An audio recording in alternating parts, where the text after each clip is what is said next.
Mesdames et messieurs, bonjour et bienvenue dans ce quart de finale de la Parole d'Or en sa deuxième édition. Avant de commencer, je voudrais souhaiter une très bonne et joyeuse fête à toutes les femmes parmi nous ici. Je voudrais aussi remercier mon équipe qui, sans elle, on ne pourra pas être là. Et je voudrais remercier le jury, savoir M. Mustafa Zraoudi, Mme Jamila Jabel et M.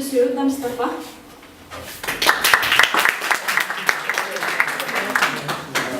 Comme vous savez, la Parole d'Or, c'est une compétition de débat entre les lycées de Kenitra. Et ça sera comme un tournoi. Il y aura le quart de finale, la demi-finale et la finale.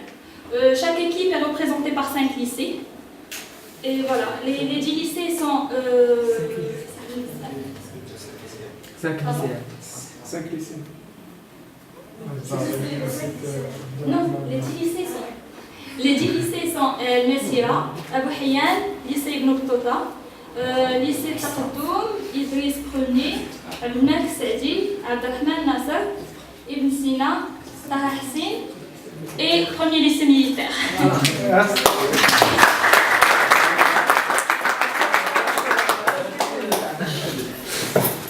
Donc voilà, comme j'ai dit, on a 10 lycées cette année. Par conséquent, il y aura 5 débats pour ce quart de finale. Et aujourd'hui, on est là pour le premier débat qui opposera le lycée Ibn Battuta qui sera le gouvernement contre le lycée Ibn Sina qui sera l'opposition. Et le sujet est le port du tablier aux écoles est réservé aux filles. Donc avant de commencer, je voulais juste rappeler les règles du jeu. On donne la parole d'une manière alternative au gouvernement puis à l'opposition. Et voilà, c'est tout. Et après, tout ça est jugé par le jury qui délibérera après les 5 débats. Donc voilà, ça sera demain. Bon, sans plus tarder, je donne la parole à Madame Fatem Zahra Valsi de Ibn Battuta.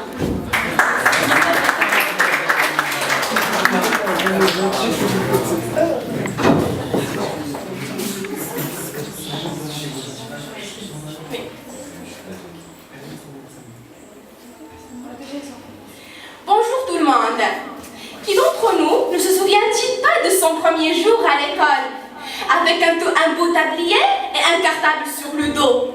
Ce petit morceau de tissu qui nous accompagne le long de les plus belles années de scolarisation est devenu aujourd'hui, malheureusement, un sujet de contestation auprès de beaucoup de filles, surtout au secondaire. Ben, c'est l'âge de l'adolescence. Ouvrons donc ce débat et essayons de mettre l'accent le plus sincèrement possible sur certains aspects du problème. Voilà. Tout d'abord, le tablier met sur le même pied d'égalité toutes les filles, du moins sur le plan vestimentaire, quelle que soit la classe sociale de leurs parents. Alors, fini les exhibitions dans les cours de récréation, fini le dictat des marques ou bien les défilés faits par de fashion victimes. Ensuite, le tablier fait gagner du temps. Au lieu de perdre du temps devant le miroir, à harmoniser les vêtements, à marier les couleurs, les filles peuvent faire d'autres choses de plus importantes. En parallèle, le tablier sert à préserver nos vêtements. Il permet de les garder propres et neufs. Elle sert aussi à reconnaître et distinguer une élève dans la rue des autres dans la rue. Prenons alors l'exemple d'une équipe du football qui entre le terrain sans tenue. Mais comment peut-on distinguer entre les joueurs et le public? Et quand on porte normalement un tablier, on agit tant qu'élève et on est respecté en conséquence. De plus, avec le tablier qui ne coûte pas cher, c'est-à-dire elle est à la portée de toutes les classes sociales, on peut bouger librement sans être gêné, car il peut cacher des parties du corps qui peuvent attirer l'attention. Mesdames et messieurs, chers collègues, il ne faut pas oublier qu'on est dans une société religieuse islamique. malheureusement occidentalisé au plan de la mode. On remarque quotidiennement qu'il existe des filles qui portent des tabliers qui portent atteinte à la pudeur publique et qui vraiment ils touchent notre société et religion, nos mœurs et traditions. Par exemple, les débardeurs et les t-shirts mi-ventre. Alors que le tablier couvre cet aspect vestimentaire bien décadent. Voilà, pour toutes ces raisons, je suis pour le port du tablier réservé aux filles au sein de l'école et merci à tous.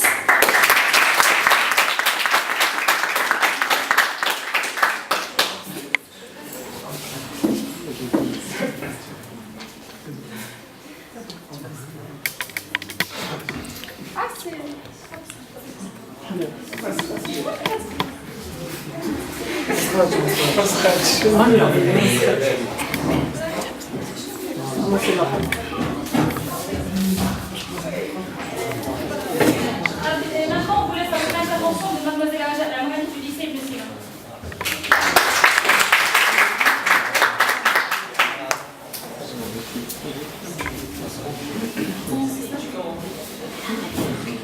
Bonjour mesdames et messieurs, mes chers candidats. Je vous remercie pour vos arguments que je dois respecter. Cependant, je suis en désaccord avec vous. Premièrement, en ce qui concerne la société marocaine, où le tablier rime souvent la réussite scolaire, le respect de l'établissement scolaire et surtout l'élève studieux. Ces stéréotypes reflètent une idée basée sur de fausses réalités. Mesdemoiselles, depuis quand le tablier avait une telle signification philosophique? Et puis, n'est-il pas possible qu'un élève sans tablier peut avoir les mêmes résultats? Mesdames et messieurs, la réponse est oui. Et d'ailleurs, le système finlandais le prouve. Pas besoin de tablier pour être efficace et performant. Ne jugeons pas l'élève sur le port de tablier. Et puis les apparences sont trompeuses. Mais plutôt sur la continuité de son parcours scolaire, ses efforts fournis, sa ponctualité, sa responsabilité et surtout sa solidarité. Au lycée, les mecs ne portent jamais tablier, mais les filles oui. Mais pourquoi donc un tel choix? Nous pouvons relater ce choix au concept de la pudeur. Implicitement et involontairement, on avoue que les filles ne sont pas comme les garçons et qu'il ne faudrait jamais qu'elles soient en égalité avec eux. C'est la culture qui partage la plupart des gens simplés. Peut-on dire qu'ils ont raison? C'est vrai que la réalité le prouve, mais ne justifie pas un tel raisonnement. D'abord, le pourquoi c'est souvent négligé. Et puis cela concerne surtout la mauvaise image que donne la société de la femme. Et c'est l'idéologie de cette société qui définit l'image de la femme.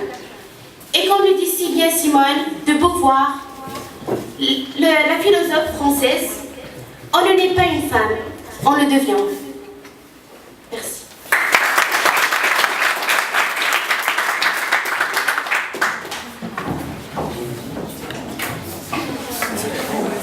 Et maintenant, je vous laisse avec l'intervention de mademoiselle Anne Mamin du lycée Ibn Battuta.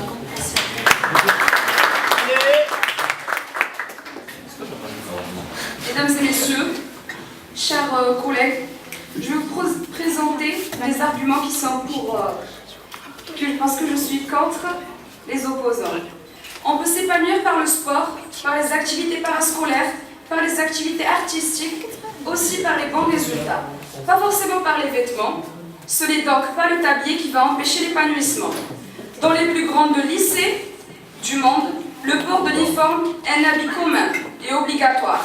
Par exemple, à l'université de Harvard, aux États-Unis, dans le pays de la plus grande liberté, les étudiants portent les mêmes vêtements et les mêmes couleurs. Le tablier ne fait pas l'excellence, certes, mais il participe en faisant gagner à l'élève un temps précieux. Oui, mais il apprend à l'élève une discipline vestimentaire. Merci.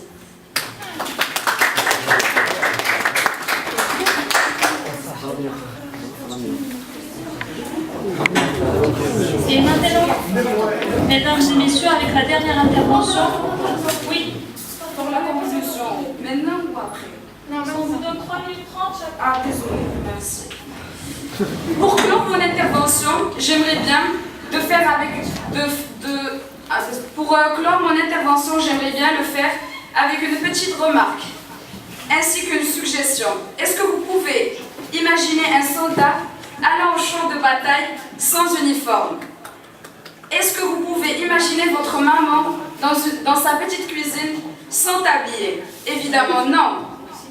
Alors, au lieu de faire les mains et les pieds pour enlever son tablier uniforme, faisons en sorte de le généraliser et insistons les garçons à le porter aussi.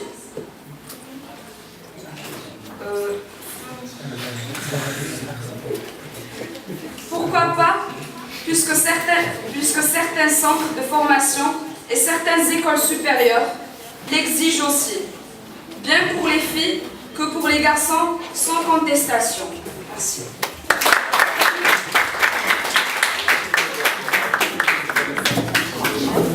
Et maintenant, on vous laisse avec la dernière intervention de M. Archambault.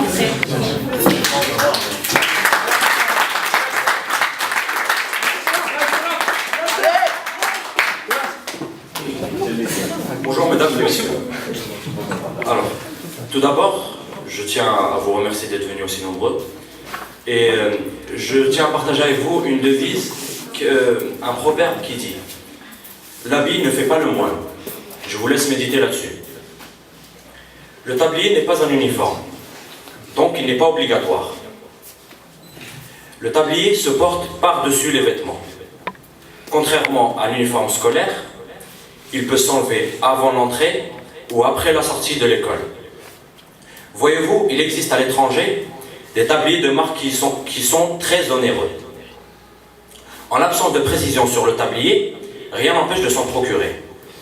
Ainsi, on peut voir que le tablier ne peut être le porte-étendard du principe d'égalité sociale à l'école, et encore moins celui de la cohésion sociale. Quand on fait qu'il aurait un rôle quelconque à jouer dans l'amélioration des rapports humains, permettez-moi d'en douter sérieusement, car il ne faut pas oublier que la vraie raison du port du tablier n'était pas pour résoudre ce souci de communication entre les deux sexes, mais plutôt pour éviter aux enfants, aux jeunes enfants, de se salir ou bien de détériorer leurs habits. Mais à un certain moment, ces jeunes enfants grandissent, ils prennent soin de leur corps, deviennent plus responsables, et ce n'est pas avec un tablier qu'ils peuvent le devenir encore plus. Avec mon équipe, nous avons essayé de trouver une solution pour vous prouver l'inutilité du tablier. Et cette solution a eu ses mérites dans plusieurs autres pays, comme la Grande-Bretagne, l'Australie, le Québec et le Japon, et dans plusieurs autres pays bien sûr. Cette solution, c'est le port de l'uniforme. Il permet non seulement de différencier les élèves de chaque établissement, mais aussi